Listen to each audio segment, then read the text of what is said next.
The relationship between the citizens and the state and the elected representative. अगर आपके इतने voters हैं, उन्होंने आपको इतना वोट दिया है, मतलब there is एक एक्सपेक्टेशन है, वो सबसे सोशल कॉन्ट्रैक्ट होता है जिस तरह कि आप एक चाहते हो इलेक्टेड बॉडी आए वो आपका सोचे. सो अगर आप वोट डाल रहे हो अपने रिप्रेजेंटेटिव को तो वो आपका नहीं सोच रहे, वो ये सोच रहे हैं कि भाई अगले को किस तरह हम, इनकी हुकूमत सही नहीं है, ये रिगिंग हुई है. ठीक है, that's all of those factors, they are true, These issues are true. मगर इसमें नुकसान लोगों का हो रहा है, वही लोग जो आपके लिए वोट डाल रहे हैं. देखिए वो तो खैर वैसे भी अगर रिगिंग ना भी हुई हो और जो जमहूरियत है वो एक ऐसा सिस्टम है कि 51% वाले 49% वालों से जीत जाते हैं, तो 49% तो एक बहुत बड़ी आबादी होती है जो कि उस हुकूमत को नहीं चाहती जो ऊपर फॉर्म हुई हुई है. लेकिन अगेन इसका मतलब ये तो नहीं है कि सब बर्बाद हो जाए, मिट्टी हो जाए.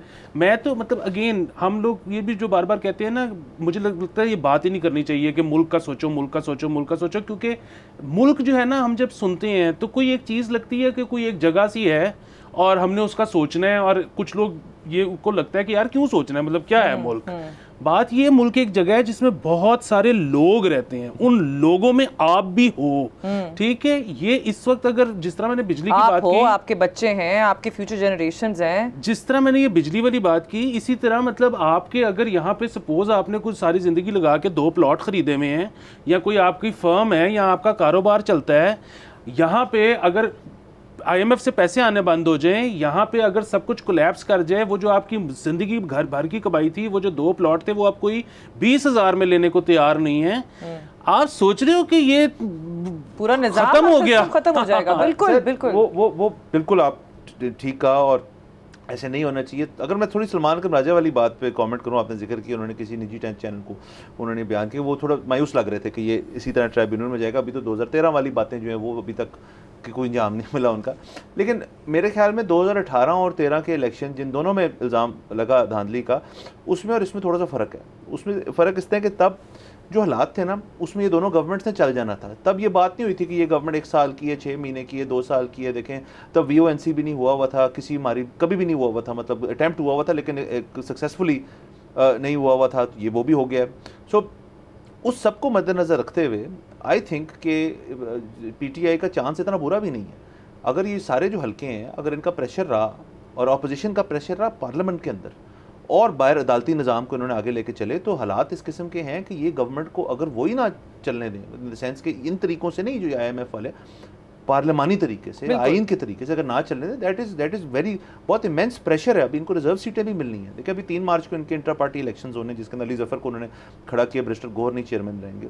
उसके बाद ये जो मिल गए हैं वो सुन्नी इत्तेहाद का काउंसिल से, और उसके बाद ये जाके अपनी रिजर्व सीटें जो है ये मांगेंगे. उसके बाद इनकी तादाद बढ़ जाएगी अगर तो इनको दे देगी, वो भी उसके अंदर काफ़ी मैच डलना है. वैसे वो मिल गई, ठीक है. उसको ऐड करने के बाद भी they are a very strong opposition, जो 2013 में अच्छी ऑपोजिशन की थी.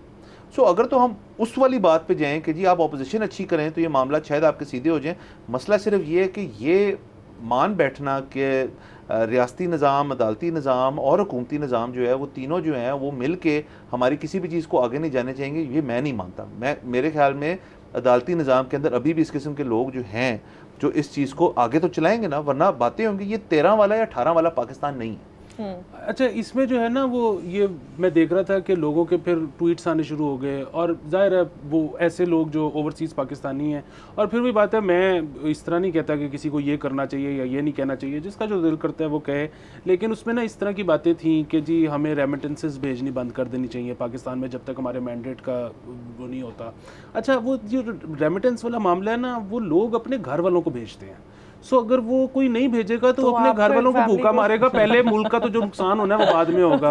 और दूसरा उसमें ये भी था कि जी हम जब तक ये फैसला नहीं हो जाता तो हम पाकिस्तानी प्रोडक्ट्स खरीदना भी बंद कर दें, जिसमें उन्होंने ख़ास तौर पे जिक्र किया, वो मैं ब्रांड का नाम तो नहीं ले सकता, लेकिन एक वैसे भी 1 से ज़्यादा हैं, लेकिन जो हमारे बने बनाए मसाला जात होते हैं जो कि अब पूरी दुनिया में बड़े मशहूर हैं. अच्छा, तो वो उसमें ये था कि यार बिल्कुल ठीक है, आप यहाँ पे जो हुकूमत है उससे या इलेक्शन कमीशन से, यहाँ चाहे आप पाकिस्तान से भी इंतकाम लेना चाहते हो, क्या कसूर है, लेकिन वो जो घर पे बीवी है उसका क्या कसूर है कि जिसने अब मसाले भी खुद से अलग-अलग लेके आने हैं, पीसने हैं, काटने हैं, उसका क्या कसूर है. सब्सक्राइब करें और बेल दबाएं ताकि कोई खबर रह न जाए.